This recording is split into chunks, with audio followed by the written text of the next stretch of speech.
नमस्कार, India TV speed news में आप सभी का स्वागत है। मैं हूं आपके साथ रचना। हेल्थ और वेलनेस पर बातचीत करने के लिए हम यहां पर उपस्थित हुए हैं। इस वक्त बेहद खास मेहमान हमारे साथ मौजूद हैं। हमारे साथ है doctor Balbir Singh, group chairman cardiac sciences pan max. और दिल आपका कैसे सेहतमंद रहे, दिल की बीमारियां कैसे दूर रहें, इन सब पर हम करेंगे इनसे बातचीत। आपका बहुत बहुत स्वागत है। रचना जी, थैंक यू वेरी मच। मैं बहुत प्रसन्न हूँ कि आपने मुझे यहाँ इन्वाइट किया और एक अच्छा स्टेप लिया इंडिया टीवी ने वेलनेस वीक बनाने के लिए, क्योंकि हमारे को हेल्थ पे जितना फोकस करना चाहिए उतना हम शायद नहीं कर रहे हैं और मुझे लगता है कि हमें ज़्यादा फोकस करना चाहिए। बहुत शुक्रिया आपका।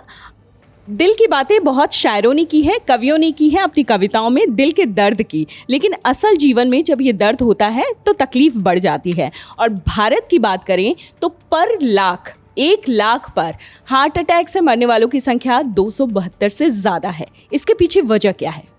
तो अगर हम दिल की बात करें तो दिल सबसे इम्पोर्टेंट ऑर्गन है बॉडी का, सबसे ज़रूरी अंग है हमारे शरीर का, क्योंकि ये ब्लड सप्लाई करता है ब्रेन को, किडनी को, इंटेस्टिन्स को, सब ऑर्गन्स को ब्लड सप्लाई करता है। तो अगर इसमें कहीं प्रॉब्लम आती है तो पूरी बॉडी सफ़र करती है।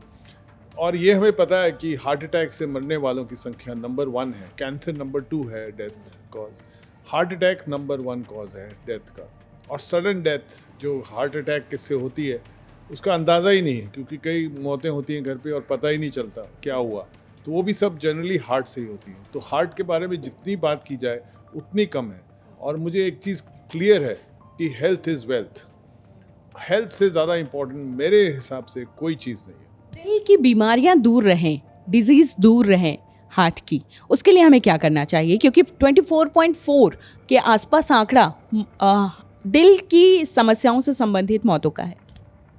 तो अगर हम दिल की बात करें तो मेरे हिसाब से heart attack is a preventable disease, मतलब आप रोकथाम करके हार्ट अटैक को बचा सकते हो, पहला चीज़। तो हमारे पास कुछ साइंस एंड सिम्टम्स होते हैं, हमारे पास पेशेंट की हिस्ट्री होती है, उसके ब्लड टेस्ट होते हैं, जिससे हम प्रिडिक्ट कर सकते हैं कि कौन इस हार्ट अटैक के रिस्क पे है।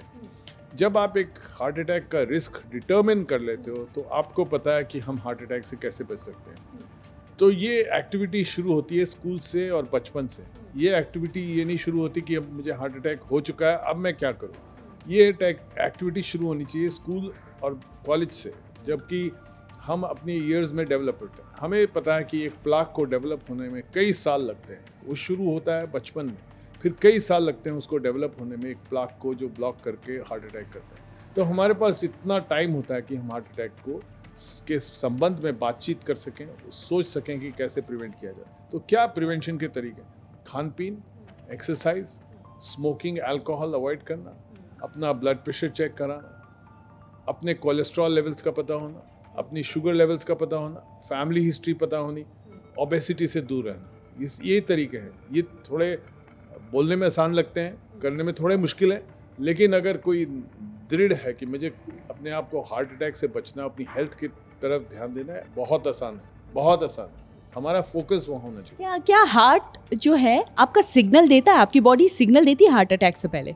हार्ट अटैक से पहले हमने देखा है जनरली 4 या 5 दिन पहले मरीज को कुछ सिम्टम होते हैं जो वो इग्नोर करता है। जैसे उसको थोड़ा सांस फूला, या वो सुबह वॉक करता है, सुबह वॉक करने गया लेकिन उसको लगा वो कुछ ठीक नहीं है, उसका थोड़ा मन खराब हुआ, उसको थोड़ा अनइजीनेस हुआ चेस्ट में, लेकिन वो वापस आ गया और ठीक हो गया। या फिर उसने हैवी लंच किया, उसको थोड़ा भारीपन हुआ, उसने कहा ठीक है मेरे को गैस हो गई शायद, और उसने छोड़ दिया।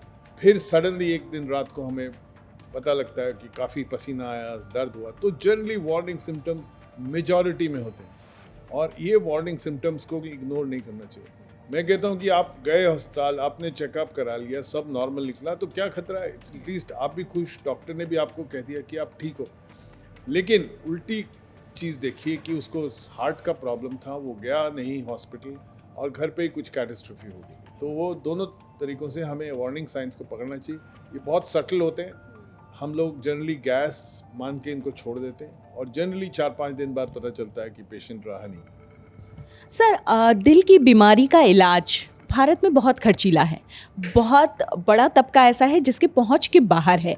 आपको कौन से वो बुनियादी ढांचे में सुधार ज़रूरी लगते हैं जिससे दिल की बीमारी का इलाज भारत में कम से कम हर लोगों की पहुंच में हो?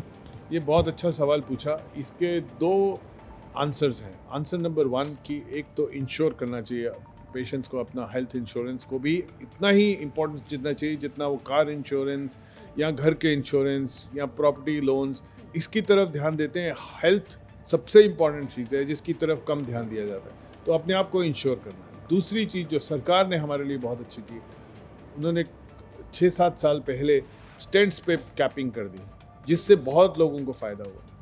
तीसरी चीज़ जो सरकार अब कर रही है कि 75 ईयर्स एंड अबव को फ्री हेल्थ केयर मिलेगी, वो अभी पूरी तरह से लागू नहीं है, लेकिन मुझे पक्का है कि वो शुरू हो जाएगा। और चौथी चीज़ जो आयुष्मान कार्ड लागू होने जा रहा है दिल्ली में भी और बाकी स्टेट्स में भी, बहुत भला हो सकता है मरीजों को, बहुत ज़्यादा भला हो सकता है। तो मैं सोचता हूँ कि ये इंटरेक्शन है बिटवीन पब्लिक एंड गवर्नमेंट, दोनों को एक दूसरे को सपोर्ट करना, पब्लिक को अपना इंश्योरेंस करना, अपनी हेल्थ की तरफ ध्यान देना, सरकार को जितना हार्ट की तरफ मदद कर सकें मरीजों की उतनी करनी। बच्चों के दिल का ख्याल कैसे रखा जाए, क्योंकि जो मौत हो रही है बच्चों की, शिशु की, उसमें 10% मृत्यु दर की वजह जो है वो बन रहा है दिल से जुड़ी हुई बीमारी। छोटे छोटे बच्चों को हार्ट अटैक आते हुए दिख रहे हैं, इससे कैसे बचें?